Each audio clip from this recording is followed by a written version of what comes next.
अस्सलाम वालेकुम नाज़रीन, आप देख रहे हैं प्रोग्राम तहकीक। मैं हूं सना फैसल। खौफ, बेबसी, आंसू और अचानक छिन जाने वाली जिंदगियां, ये सब अब कराची के शहरियों की रोज़मर्रा हकीकत बनती जा रही है।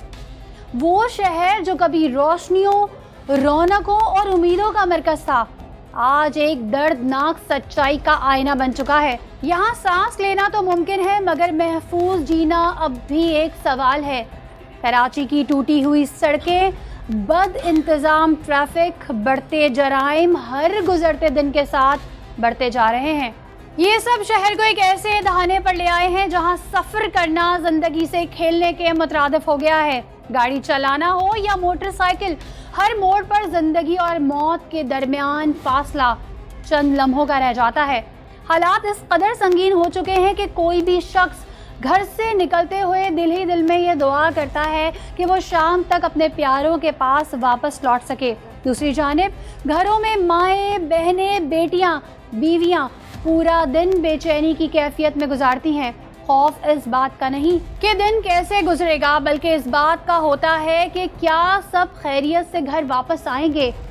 और हर चंद दिन बाद एक नया अलमनाक वाक़या इस शहर की फ़ज़ा में मज़ीद सोग भर देता है। एक और घर उजड़ता है, एक और माँ की गोद सूनी होती है और एक बार फिर कराची नोहा कना हो जाता है। आज के प्रोग्राम तहकीक में हम फिर एक ऐसे वाक़े की तहकीक तक जाएंगे जिसने कराची के हर बासी को झंझोड़ कर रख दिया है और ये सवाल जन्म दिया है कि आखिर कब तक ये शहर अपने लोगों की ज़िंदगियों से यूं ही खेलता रहेगा।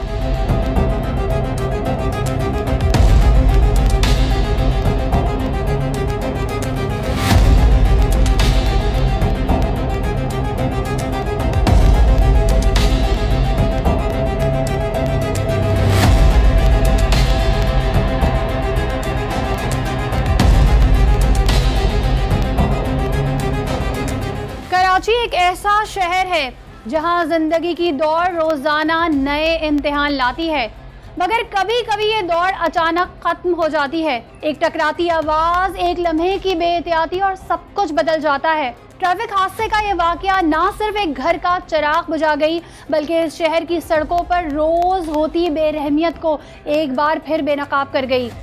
ये वाकया नॉर्थ नाज़िबाद के गुंजान इलाके लंडी कोतल में पेश आया, जहां एक फूड राइडर की जिंदगी एक ट्रक की टक्कर ने छीन ली।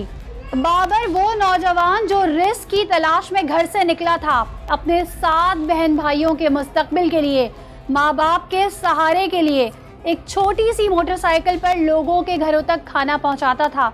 लेकिन वो खुद खाना पहुँचाते पहुँचाते जिंदगी से ही दूर चला गया और घर में बैठी माँ इंतजार की सूली पर जिंदा लटक गई। बहनों की आंखें फतरा गई और मातम का शोर बपा हो गया। हादसे के जिम्मेदार ड्राइवर को गिरफ्तार करके ट्रक तहवील में ले लिया गया और वाक़े का मुकदमा भी दर्ज हो गया। इस हवाले से मजीद क्या बातें सामने आई हैं, आइए तहकीक का पर्दा हटाते हैं और जानते हैं।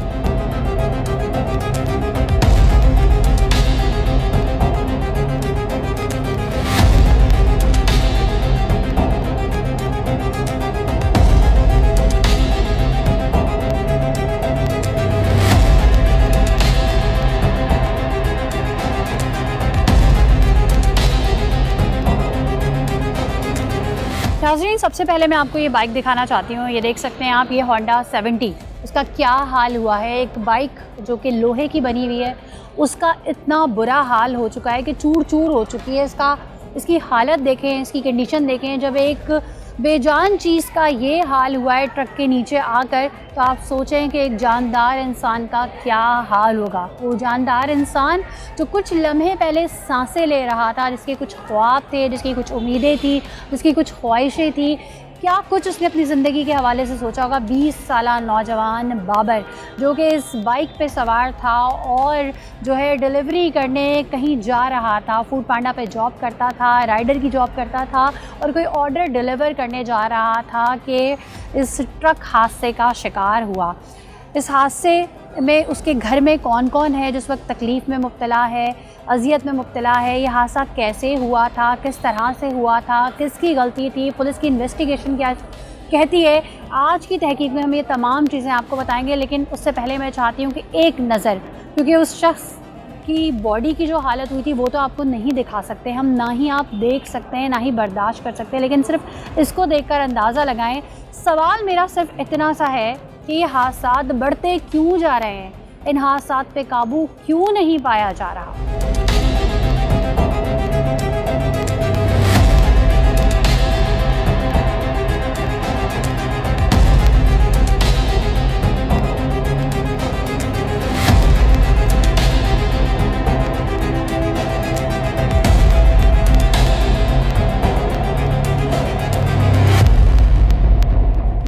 नाज़रीन, वो बाइक मैंने आपको दिखाई, यही वो खूनी ट्रक है जिसके नीचे वो बाइक और वो शख्स आके कुचला गया है। और जो इब्तदाई ज़राए हैं वो ये बता रहे हैं कि ना ही इस पर कोई ट्रैकर लगा हुआ है और ना ही कोई कैमरा लगा हुआ है। अब ड्राइवर नशे में था या नहीं था, उसका लाइसेंस बना हुआ है या नहीं बना हुआ, ये तो आप तहकीक में आगे देखेंगे और आपको पता चलेगा। लेकिन फ़िलहाल मैं आपको ये खूनी ट्रक दिखा रही हूँ जिसपे इसकी जो इसकी कैपेसिटी है उससे ज़्यादा सरिया लदा हुआ था। और एक और चीज़ मैं आपको बताऊं कि इंसानी जान की यह वक़्त नहीं है, सामान की वक़्त है। उसका अंदाज़ा आपको इस बात से होगा कि मेरा कैमरा, आइए मेरे साथ, मैं आपको दिखाती हूँ कि ये देखें कि ये खाली है। इस पर जो सरिया लदा हुआ था उसका मालिक आकर ये सरिया ले जा चुका है, अपना माल ले जा चुका है। ये जाने बगैर, सोचे समझे बगैर कि इसकी ओवरलोडिंग से एक इंसानी जान का नुकसान हुआ है। इस वक्त ड्राइवर जो है वो पुलिस कस्टडी में है और उसने दौरान तफ्तीश क्या इंकशाफात किए हैं वो तमाम चीज़ें भी जानेंगे। लेकिन इससे पहले मैं आपको बाबर के घर लेके चलती हूँ, आइए मेरे साथ।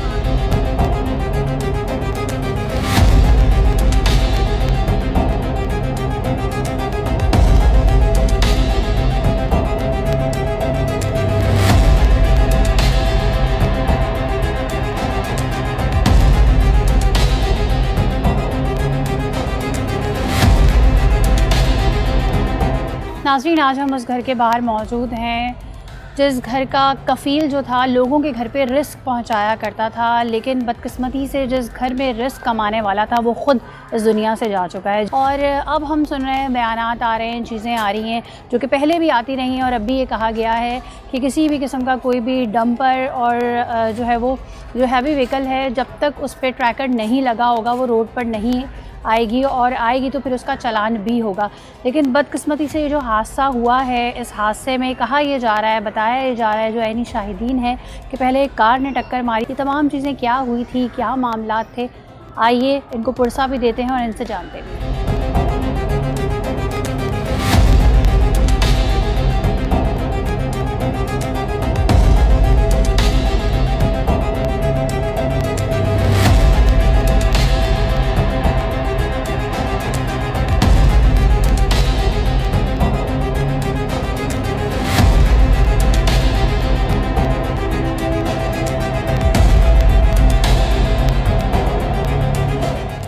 नाज़रीन, मेरे साथ बाबर के चाचा मौजूद हैं, क्या कहना है उनका, आइए जानते हैं। अस्सलाम वालेकुम। वालेकुम सलाम। अच्छा, मुझे बताएं बाबर कितने बहन भाई हैं और उनका नंबर कौन सा है? बाबर का 3 बहनें 4 भाई हैं, जिसमें ये तीसरे नंबर पे था। सही है। बाबर का आप बता रहे थे ऑफ कैमरा असल नाम कुछ और है? असल नाम उसका नसीरुल्लाह है। अच्छा, कितना पढ़े हुए थे? ये तकरीबन मैट्रिक किया होगा। और कब से ये फूड पांडा का ये वाला काम कर रहे थे, राइडर का? ये सुबह तो जाते थे, दर्जी का काम सीखते थे, फिर दोपहर में आके तो फिर वहाँ से ये घर के साथ ही वो टिया लगाया हुआ था चिप्स का, वो टिये पे होते थे।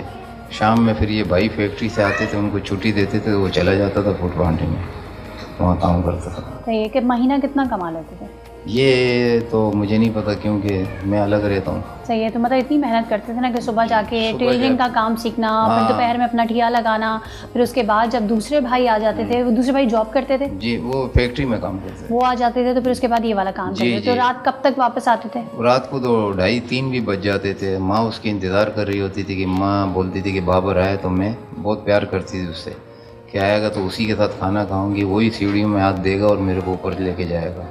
और ये इनके जो बहन भाई हैं, किस किस की शादी हुई थी? बाबर का जो नंबर था, शादी का नंबर था? नहीं, बाबर से तो बड़ा ये इनायतुल्लाह है। दूसरी बात ये है कि सबसे बड़ा भाई है रहमतुल्लाह, उसका जो है ना शादी हुई है। और बाबर की 3 बहनें, जिसमें दूसरे नंबर बहन की शादी हुई है, और तीनों जो है ना आलमा है। माशाल्लाह। तो दो जो हैं वो घर पे हैं, सबसे बड़ी बहन। और तो किस मिजाज का बच्चा था? मिजाज तो ऐसा था कि ये पूरे मोहल्ले वाले उसके पीछे रो रहे हैं, ये आसपास की औरतें सब कहती थी कि भाई बाबर तो ऐसा था जैसा हमारा बेटा अगर घर से निकलता था, हमें कोई चीज़ मंगानी होती थी तो हम आवाज़ देते थे बाबर बेटा ये चीज़ ला के दे दो, वो अपना काम 10 छोड़ के और हमारे काम के लिए भागता था। और अगर बात की जाए क्या उम्र थी उनकी? उम्र कम से कम 20 साल थी। 20-21 जी 20-21 साल क्या उम्र होती है? जवान बच्चा था, अभी तो कुछ देखा ही नहीं था बेचारा, इस चक्कर में था कि मैं कमाऊँ और अपने माँ बाप का हाथ बैठाऊँ। ऊपर एक कमरा माँ के लिए जो है ना उस पर गरीबी दर गरीबी है, थोड़े छोटे छोटे मार्बल इतने इतने से एक डिब्बा लाता था पैसे कमा के जमा करके, वो ऊपर रखता था। बोला अम्मा मैं ये कमरा तुम्हारे लिए बताऊँ। आपको कब और कैसे अपना लिया?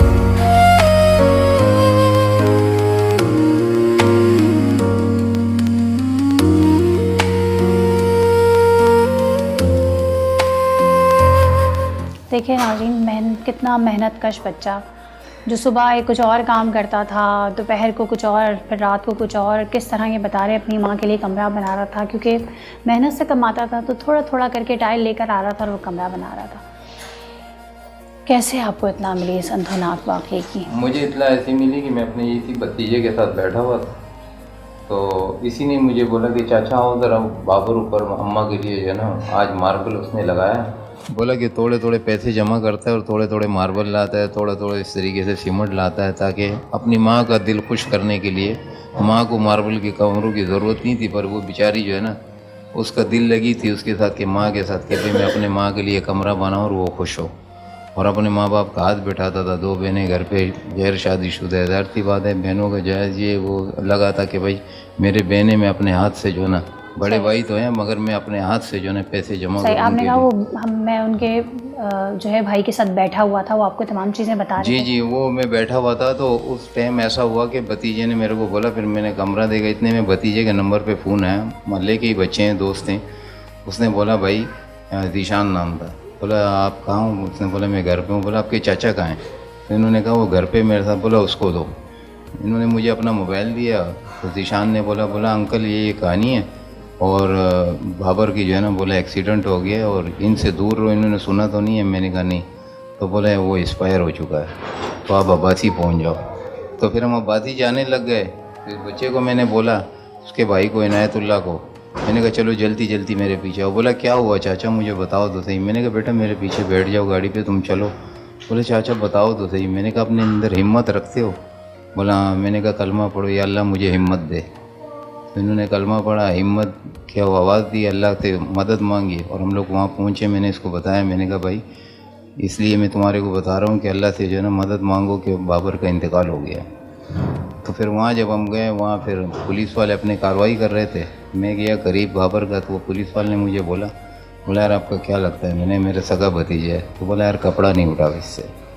तो मैंने नहीं यार ये तो हो ही नहीं सकता, कपड़ा मेरा कलेजा है, मेरा भतीजा है, मेरा खून है, मैं नहीं उठाऊंगा कपड़ा तो कौन उठाएगा। जब मैंने उसकी हालत देखी थी, एक साइड पे जो है ना गाड़ी चढ़ी हुई थी, बाकी तो मैंने फिर पूरा जिस्म देखा ही नहीं, मेरा खुद मैं अपने होश में नहीं रहूँ।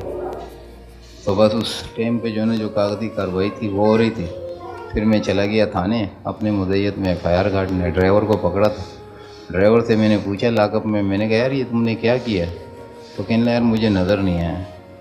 तो उन्होंने ट्रक के ऊपर सरिया इतना रखा हुआ था, 30 से 35 टन सरिया था, और वो आगे की तरफ निकला हुआ। ड्राइवर को ये नीचे से ये जगह नज़र आना चाहिए, जब ये इतना भार लगाया हुआ तो उसको क्या नज़र आएगा। तो भाई ये कहानी में फिर मुझे कई लोगों ने बोला है कि यार ये गाड़ी खड़ी थी करोला और उसने जो है पीछे से इसको हिट किया, ये रोड पे गिरा है। तो अब ये आईओ के पास आज मैं जाऊंगा, वो बताएगा, मैं उससे पूछूंगा। सही, तो उस जगह की कोई CCTV फुटेज वगैरह? तो वही मैंने आईओ को बोला, मैंने कहा अब CC फुटेज या उन्हीं का काम है, पुलिस का काम आपने है। कोई CCTV फुटेज नहीं देखी? नहीं मैंने नहीं देखी। आज उन्होंने मुझे बुलाया था कि पीर को आप आना, तो पीर को आज मैं 7 बजे जाऊँगा, 8 सही। बजे। अच्छा ये कि किसने आपको बताया कि वहाँ पहले कोई गाड़ी थी जिसने पहले हिट किया, फिर उसके बाद जो ये वहाँ पर जो है ना थाने में पूरा शोर शराबा था ना, तो उसके फूट पांडे वाले बच्चे थे उनके साथ, तो वो लड़के जो है ना ड्राइवर भी मेरे साथ थे, उन्होंने ही पकड़ा था। तो उस वजह से जो है ना फिर हमें ये पता चला। अब हमें तो यकीन तब होगा जब CC फुटेज निकलेगा, उसमें साफ नज़र आ जाएगा कि करोला गाड़ी ने उसको हिट किया है या ये ट्रक ही चढ़ा है। और ट्रक का तो वो टाइम नहीं था आने का, इतना लोड गाड़ी, लोड अनलोड गाड़ी, ये तो ट्रकों का, बड़े हैवी गाड़ियों का तो ये टाइम ही नहीं क्या है। टाइम था उस वक्त? तकरीबन 11:15 साढ़े 11 का टाइम था मेरा ख्याल। सही, 11 बजे से लेकर सुबह 6 बजे तक हैवी ट्रैफिक अलाउ होता है? जी, तो नहीं 11 बजे तक अलाउ मेरा ख्याल है 12-1 बजे के बाद होता है। नहीं, allowed। 11 बजे के बाद होता है। हाँ, 11 बजे के बाद अलाउ होता है। अच्छा 11 से 6 जी, अलाउ। तो उस हिसाब से जिस तरीके से वो वज़न, जिस तरीके से वो, तो ड्राइवर खुद कह रहे हैं कि मुझे जो है ना नज़र नहीं आया।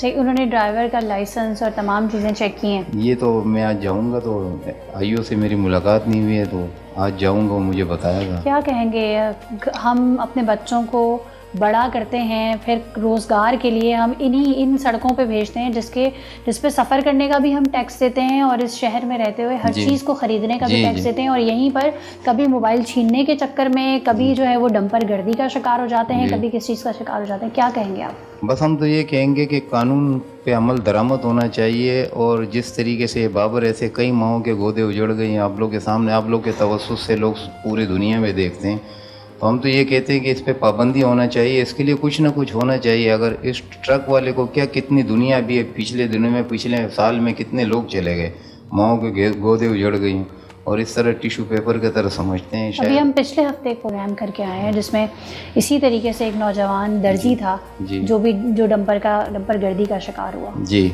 ये तो आए रोज़ के वाक़यात हैं, आए कुछ रोज़ रिपोर्ट के हो जाते हैं, कुछ नहीं रिपोर्ट हो जाते हैं, कुछ हाईलाइट हो जाते हैं, कुछ दबा दिए जाते हैं। तो बस हमारे तो आला हुकाम से गुजारिश है कि अल्लाह के वास्ते इन रोटों को और इस कानून पे अमल दरामद कराया जाए। घर पे बैठे अगर किसी के पीछे चालान भेज जाता है तो उस हिसाब से उनके प्यारों का ख्याल भी करना चाहिए, शहरियों का ख्याल भी करना चाहिए। हम इस मुल्क के शहरी हैं, हम किसी और जगह से तो सही, नहीं अभी हैं। उनकी वालिदा की क्या हालत है और उनको कैसे बताया गया? वालदा की तो कंडीशन ऐसी है कि मैं आपको बता रहा हूँ कि आप खुद देखेंगे तो आप सब बाबर का नाम लो और बस उसकी कहानी ख़राब होती है, वो बेचारी गिर जाती है, कहती है बाबर को लेके आओ।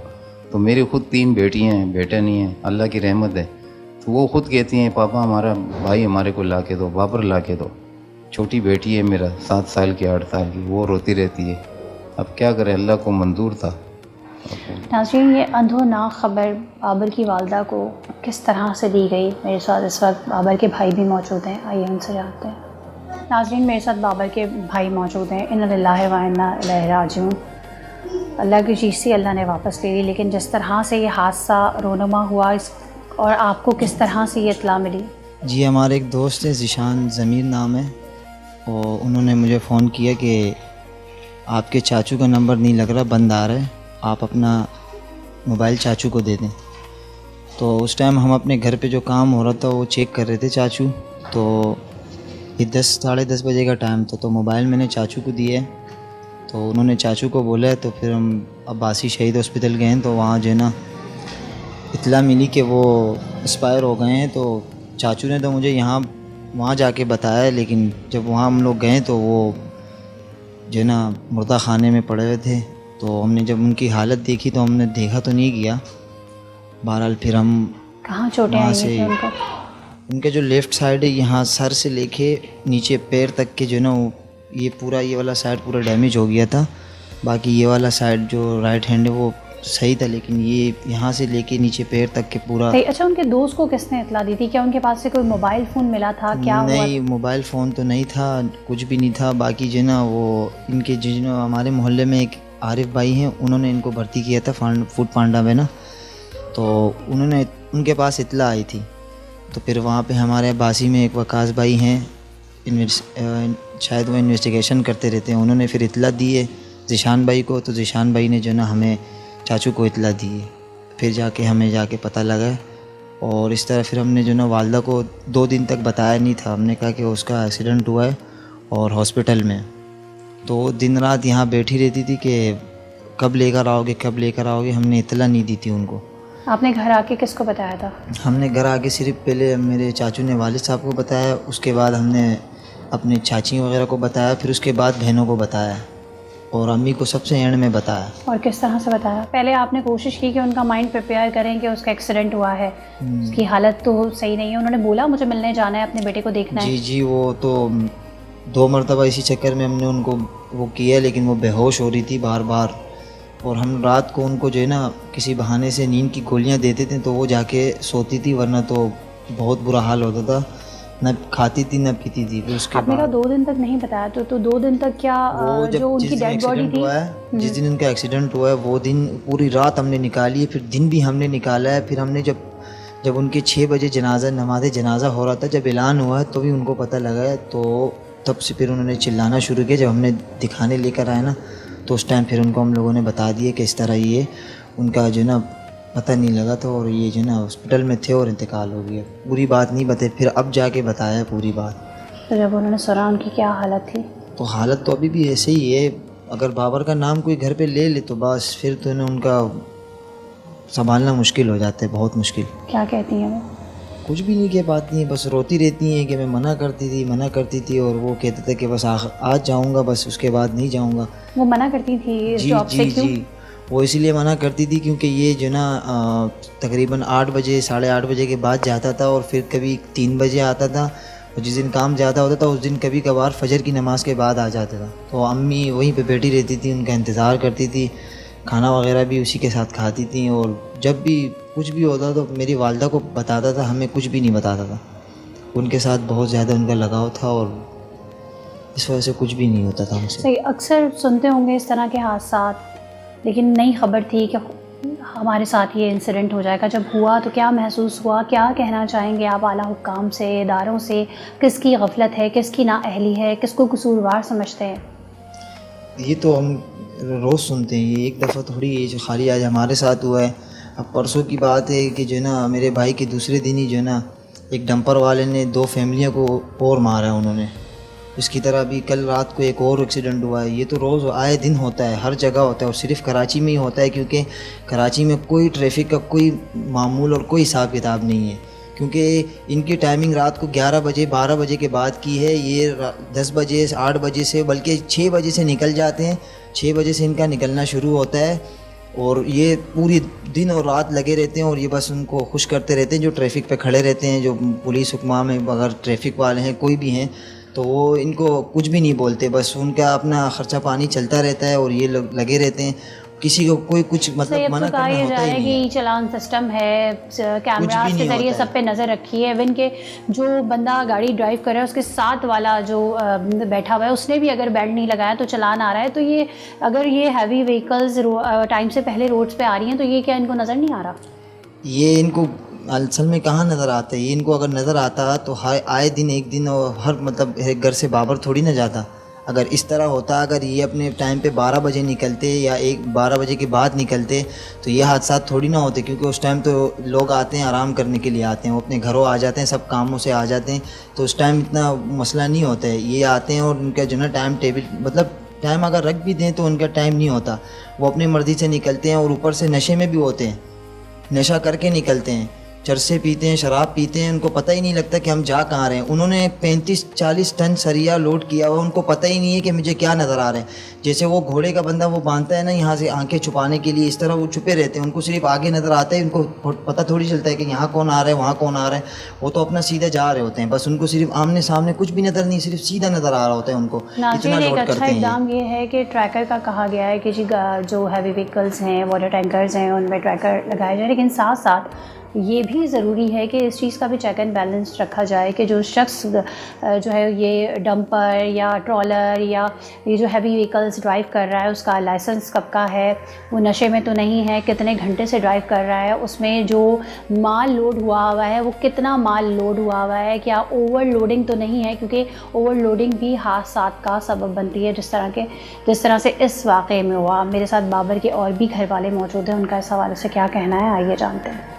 नाज़रीन, मेरे साथ बाबर के रिश्तेदार भी मौजूद हैं, इनका इस हवाले से क्या कहना है ये जानते हैं। क्या कहेंगे इस वाक़े के हवाले से? मैं तो ये कहूँगा कि ये तो बहुत बड़ा हादसा है और ये हर रोज़ होता है कराची के अंदर, और इसके लिए जो है ना इसकी रोकथाम होना चाहिए और गवर्नमेंट को इसके ऊपर एक्शन होना चाहिए, क्योंकि ये हैवी गाड़ी हैं, इनके टाइमिंग होना चाहिए कि इस टाइम से ये गाड़ियाँ निकलती है, और ये है कि दिन में अगर ये गाड़ियाँ निकलेंगी, लाजमी बात है इतने बड़ा लोड होता है उसके ऊपर, हेवी लोड है। अभी 35 टन या 40 टन वो उसको नज़र ही नहीं आ रहा है कि मैं किस तरीके से मतलब अब उसके आगे पीछे लोग जा रहे हैं, उसको नज़र नहीं आ रहा है। तो इस पे जो है ना गवर्नमेंट को एक्शन लेना चाहिए, मैं तो ये कहूँगा। आपको कब इत्ला मिली और किसने इत्ला दी? हमें भी यही इत्ला मिली शाम को, बल्कि शाम को नहीं बल्कि 11 बजे हमें भी इतला मिली और बाद में 11 बजे आपको इतना मिली, तो क्या ये 11 बजे से पहले का इंसिडेंट है? तकरीबन कम से कम 11:30 बजे, तो 11:30 बजे मुझे इतला मिली। हाँ, तो उसके बाद जो है ना ये हम लोग आ गए इसके घर पे, लेकिन इनके घर वालों को हमने बताया नहीं था। और बाद में जो है ना ये सारा मामला था आपके सामने जो हुआ है। सही, आप थाने गए? मैं थाने नहीं गया हूँ। सही है, मैं थाने नहीं गया हूँ, हम लोग यहाँ पर थे, घर के जो मामला थे इसको देख रहे थे और बाकी कब्रिस्तान भी गए। जो स्पॉट था जहाँ पे ये हादसा हुआ था वहाँ पे गए? चाचा का लड़का ये गया हुआ था, तो इसने खुद देखा ये पुलिस में, और वहाँ पे देखा है उसने। तो अब जो है ना वो जो बंदा है। सही है, अब आप चाहते क्या हैं, क्योंकि आपका जो मुलजिम है वो भी गिरफ्तार है, हाँ, तो आप क्या चाहते हैं? आप इस मामले को रफा दफा करना चाहते हैं, कोई दियत या कसास की बात करना चाहते हैं? नहीं, वो बात तो हम अभी नहीं कर सकते, लेकिन यह है कि हम इंसाफ हमें मिलना चाहिए। मैं यही तो जानना चाह रही हूँ कि इंसाफ आपके नज़दीक क्या है? इंसाफ मिलना चाहिए, और वो उसके बहुत सारे तरीके, वो मैं नहीं कर सकता हूँ क्योंकि उसके जो वारिस है वो खुद बता सकते हैं आपको। सही है नाज़रीन, उनके वालिद साहब इस वक्त यहाँ मौजूद नहीं हैं और उनका ये कहना है कि गमे रोज़गार ऐसा है कि क्या करें, इतने दिन उन्होंने छुट्टी की तो कहीं वो जॉब से ना निकाल दें। उनका भी लोडिंग का ही काम है, तो वो भी जॉब पे गए हुए हैं।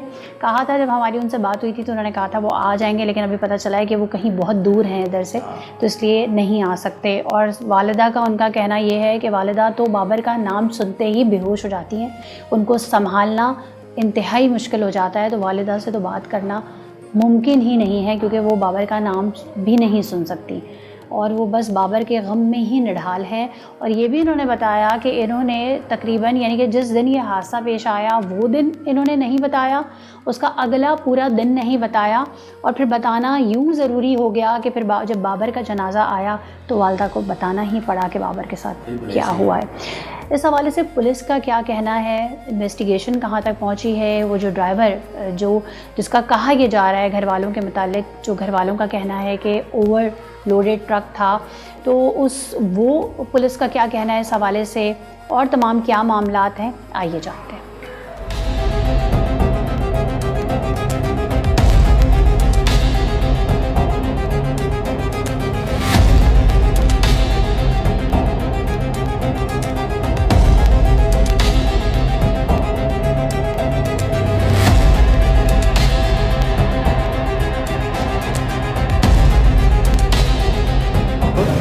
नाज़रीन, आपने देखा अहले खाना ने क्या कहा, बल्कि वालिदा तो बात करने की कंडीशन में ही नहीं थी और जो वालिद साहब थे वो गमे रोज़गार के लिए घर में मौजूद ही नहीं थे।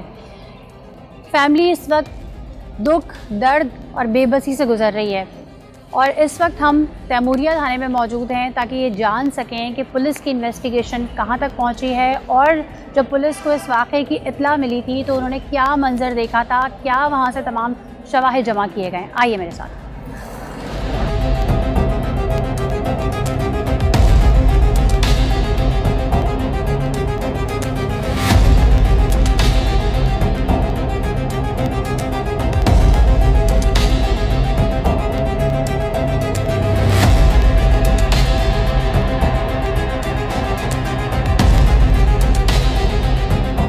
नाज़रीन, इस वक्त हमारे साथ SHO कैसर इम्तियाज़ साहब मौजूद हैं। अस्सलाम वालेकुम, आपके टाइम का शुक्रिया। अच्छा, ये जो अंधोनाक वाक़या पेश आया है, इस हवाले से तफ्तीश क्या कह रही है? क्योंकि जो मेरी अहले खाना से बात हुई तो उनका ये कहना है कि पहले बाबर को किसी गाड़ी ने हिट किया और उसके बाद जो है ये डंपर के नीचे आया। नहीं, बाबर को गाड़ी ने हिट नहीं किया, ये बाइक चला रहा था, मोबाइल फ़ोन अपना देख रहा था। जो वहाँ के लोगों ने बताया मुझे, जब मैं मौके पे गया तो ये खड़ी गाड़ी थी पार्किंग में रोड पे, तो ये बाइक चला चला उसके साथ इसकी गाड़ी लगी। उसके बाद ये गिरा तो पिछले ट्रक के पिछले व्हील के नीचे इसका सर आ गया। अच्छा, ये भी बताया जा रहा है कि जो ट्रक था वो ओवरलोडेड था और उस पर काफ़ी ज़्यादा सरिया जो है वो लोड हुआ था, वजन से ज़्यादा था। जी जी जी जी, ऐसा था? ऐसा था। अच्छा, मौके पे जो है वो ड्राइवर फरार हो गया था? नहीं, मैं जब थाने में था 9:30 बजे के टाइम पे कॉल आई के साथ यहाँ पे एक्सीडेंट हो गया। मेरे साथ ये नई नफरी के काफ़ी सारे जवान थे, तो मैं बाइकों पे हम लोग फ़ौरन भेजेंगे। ऐसे मौके पे ड्राइवर को भी जान से मार देते हैं लोग, तशद्दुद करते हैं और ट्रक को भी आग लगा देते हैं। सबसे पहले हम वहाँ पहुँचे, ड्राइवर को छुड़ाया, पब्लिक मार रही थी, ट्रक जलाने की कोशिश करी, ट्रक बड़ी मुश्किल से पब्लिक से हम थाने लेके आए। और वो जो बच्चा था उसको मेरे जाने से पहले अस्पताल ले गए थे, तो यहाँ लेके आ गए। तो ट्रक को भी हमने सेफ कर लिया और ड्राइवर को भी ला के फिर उसको यहाँ पे FIR कर दी रात सही, को। उसका लाइसेंस आपने चेक किया? जी, LTV लाइसेंस था उसके पास। लाइसेंस सही था, वो नशे में तो नहीं? नहीं, नशे में नहीं था। इल्ज़ाम लगाया नशे में, जब उसका चेक किया तो कोई नशे में नहीं था। सही। उसके अलावा उसने ये भी कहा कि इतना ज़्यादा जो है वो सरिया लगा हुआ था कि मुझे नज़र ही नहीं आया, ये ऐसा भी कुछ है? इसने कहा सरिया लगा। ये इनके जो चाचा हैं उनका कहना था कि उस ट्रक के ऊपर इतना ज़्यादा सामान लोड था कि उस ड्राइवर का ये कहना था कि जब उनकी उससे बात हुई तो उसने कहा कि मुझे ये नज़र ही नहीं आया। नहीं, ड्राइवर का ये मसला ये है कि ड्राइवर ने आगे से हेल्प नहीं की। ये बच्चा गाड़ी के साथ टकराया और पिछले व्हील के नीचे आया, तो पीछे कैसे नज़र आएगा? वो तो सीधी गाड़ी चला रहा है। अच्छा, ये भी कहा जा रहा है कि अब जो है वो जो जितने भी हैवी व्हीकल्स हैं उनमें एक तो ट्रैकर भी लगाया जाए और दूसरा कैमरा भी लगाया जाए। इस हवाले से क्या कहेंगे? इसमें कोई कैमरा नहीं लगा, बस ट्रक में कोई चीज़ नहीं। इसके हवाले से क्या कहेंगे? अब उनका लाइसेंस चेक करने के लिए कि असली ये 2 नंबर है, वो तफ्तीश वाले कर रहे हैं। इस पर मज़ीद वो पूरी डिटेल आपको। सही है। दूसरा मुझे ये बताएं, जो इस तरह के केसेस होते हैं जिसमें डंपर, ट्रक, ट्रॉला और ये जो जितनी भी हैवी व्हीकल्स होती हैं उसके नीचे कोई शख्स आ जाता है, क्या दिफात होती हैं और कानून के मुताबिक क्या सज़ाएं? ये 320 में बंद हो जाते हैं। ये इत्तेफाकिया होता है, जानबूझ के इसकी दुश्मनी तो होती नहीं है कि जान के उसको नीचे दे रहा है। तो इसका ये फिर ज़्यादातर ये होता है कि उसको दीद के पैसे देते जो होता है, इसमें सज़ाएँ इतनी ज़्यादा नहीं होती। सही। आपको क्या लग रहा है, जो आपकी फैमिली से बात हुई है वो दियत पे तैयार हो जाएगी या कसास कहेगी? ये अभी तक उनसे फैमिली ने कोई ऐसी बात नहीं की। सही। अच्छा, जितना भी आपने ये केस देखा है उससे आपको ये लगता है कि ये उस राइडर की अपनी गलती थी? मेरे ख्याल से जो वहाँ पे इसके पीछे एक आदमी गाड़ी चला के बाइक चला के आ रहा था, जैसे इसकी बाइक इसके पीछे आप जैसे आ रहे हो, लेकिन राइडर को तो मोबाइल देखना ही पड़ेगा ना, अगर वो उस गली में कहीं डिलीवरी करने आया है या कहीं कुछ करने आया है। बंदा यहाँ आया था उसने बाकायदा बताया कि ट्रक वाले की गलती नहीं, और हकीकत है नहीं कि जब पिछले ट्रक के नीचे बंदा आता है तो ट्रक वाले की तो गलती नहीं है सर। सही है। नाज़रीन, इस केस में आप सुन सकते हैं जो SHO है उनका कहना ये है कि इसमें क्योंकि वो पिछले टायर्स के नीचे आया है तो इसमें वज़ाहिर ये जो शुरू की इन्वेस्टिगेशन है उसमें यही पता चल रहा है कि इसमें ट्रक वाले की गलती नहीं है। अच्छा, CCTV जो फुटेजेस हैं वो हासिल की जा सकी हैं, उनसे कुछ सुराग मिल सका है? वो सही नहीं आ रहे क्योंकि दूर था, दुकानों में कैमरे लगे हुए, मेन रोड पर कैमरा कोई भी नहीं है, सही वाज़ेह नहीं है फुटेज, वाज़ेह नहीं आ रही। अच्छा, ये इस तरह के हादसा रोज़मर्रा की तादाद में हम सुनते जा रहे हैं, ये बढ़ते जा रहे हैं, इस पर काबू क्यों नहीं पाया जा रहा? जी, रोड है हमारे छोटे, ट्रैफिक है बहुत ज़्यादा, छोटे रोड है और टूटे रोड नहीं, ये भी एक बुनियादी वजह है। ये भी बुनियादी वजह है सर।